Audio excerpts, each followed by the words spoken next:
Lord be with you.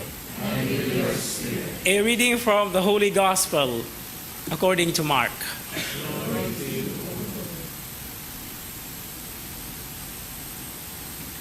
As Jesus was leaving Jericho with his disciples and a sizable crowd, Bartimaeus, a blind man, the son of Timaeus, sat by the roadside begging.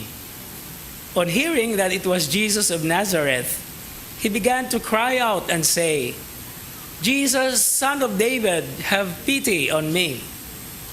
And many rebuked him, telling him to be silent. But he kept calling out all the more, "Son of David, have pity on me." Jesus stopped and said, "Call him." So they called the blind man, saying to him, "Take courage, get up, Jesus is calling you." And he threw aside his cloak, sprang up, and came to Jesus.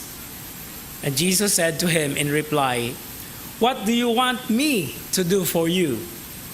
The blind man replied to him, "Master, I want to see." Jesus told him, "Go your way, your faith has saved you." Immediately he received his sight and followed him on the way.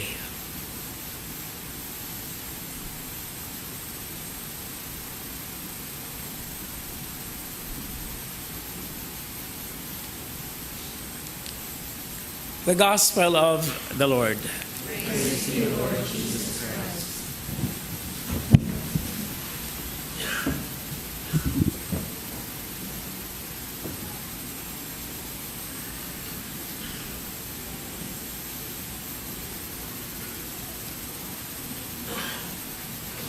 Bulahang Domingo kanatong tanan.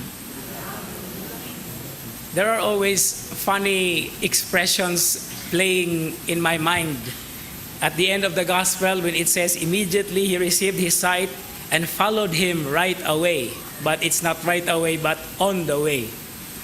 This is a very significant part of the gospel reading because this healing of the blind man Bartimaeus is the most immediate segment in the story, in the gospel story, or in the gospel narrative of Saint Mark that actually leads us to Jerusalem. Because after this, Jesus would now go and enter Jerusalem, which is the next chapter, by the way, in the Gospel of Saint Mark. But I would rather have to take a look into a very significant dynamism presented in the Gospel reading today. And it has something to do with the receiving of the sight of the blind man Bartimaeus. It's a very interesting thing to note, and it's very safe. Because this English translation does not make any problem about what the original Greek is trying to say. It is just plainly saying that the man wanted to see. But there are other versions which actually have to be reconsidered as well, because in the other versions it says, "I want to regain my sight." And when you say regain, what does it mean? That he could see earlier or before. Before he was blind, he was blinded, he can see. And that is the very basic sense of the translation that we have in the Cebuano version. Gusto ko nga makakita pag-usab. In other words, if we are grounding on that particular expression, that before Bartimaeus was blind or was blinded, he can see. But the problem is we do not have any idea, or we do not have any what we call data. There is only one blind man that was said to be blind when he was born, and that is in the Gospel of John. Most of the blind men that Jesus cured, depending on which gospel we are reading, there are no background spoken about. That's why the Greek translation, the Greek word used is anablepo. No? Blepo is to see. Anablepo is to see again. And there is no problem with the translation if the translation says, "I want to regain my sight," or "I want to see again." But the point here is, You know, before I actually was formulating this sharing with you, I was really very academic because I reviewed my Greek. But then there is a very interesting meaning of the word anablepo, which is to look up. And you know, sometimes I always apply this to, di ba, even if we see, even if we can clearly see, sometimes when we walk on the road or we walk somewhere, if we do not look up, who knows, some debris might fall on us. No? We are not blind, but we are acting blind. No? But of course, sometimes you always look down. Oh, mahulog pa kahata sa bangag, sa lungag kung magsingitag duko. But you know, there are some debris that might fall. And if we do not look up, then what will people say? Uy, nabuta mo siguro to, wag magkatanaw, wag gabantay, no? But that's one aspect of the expression. I would like to focus on to see again, because this expression is the same word that is used when Jesus cured the blind man born blind. Now, what is in the expression to see again? This is practically not only addressed to Bartimaeus or to any blind case or to any blind man in the gospel readings, in the gospels. It is actually directed to us because we sometimes, I like to use the Cebuano word, magpabuta-buta. That's why we are saying to see again or to look closely or clearly on things and on practically what is happening around us. And this is a very interesting challenge because we can only follow the Lord to Jerusalem if we are really aware of the many things that are happening. But this is basically talking about the second sight, which is the eyes of faith. And this is needed very much this time when things seem to be dark, when things seems to be falling really on us.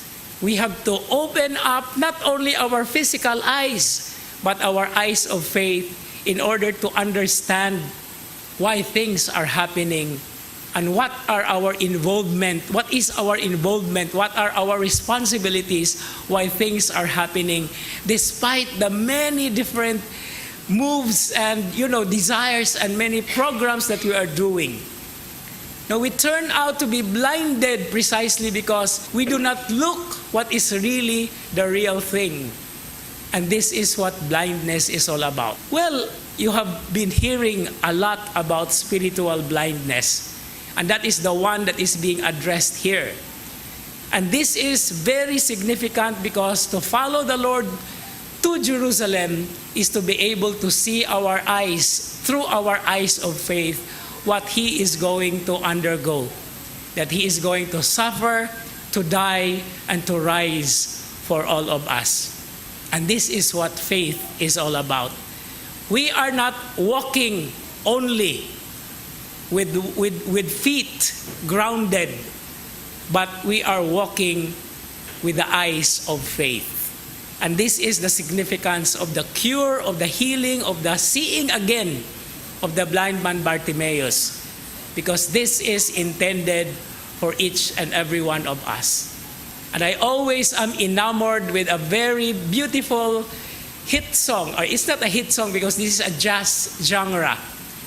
One of the lyrics of this favorite song of mine, almost an anthem to me, it says, "There is more to see than can be seen." And in fact, it is true. There are so many things really to see than what is really offered before our eyes. And this is very significant in our times, especially. We're not only hearing, we're not only listening is needed, we're not only feeling through is needed, but we have to see clearly what is black, what is white, what is gray, what is in between. And our decisions in life would always matter. And part of the decision that we make is to follow the Lord on the way Not necessarily right away, but on the way, because that is what He is calling us to be His disciples. And so as we continue with this Eucharistic celebration, let all our eyes of faith and at the same time our real eyes be open, because the haziness would somehow not just mislead us, but blind us and not lead us to where we are supposed to go. And with Jesus as our light on the way and our sight beyond sight, let our faith hold us closely to where we are, with each other as a community of love. Amen.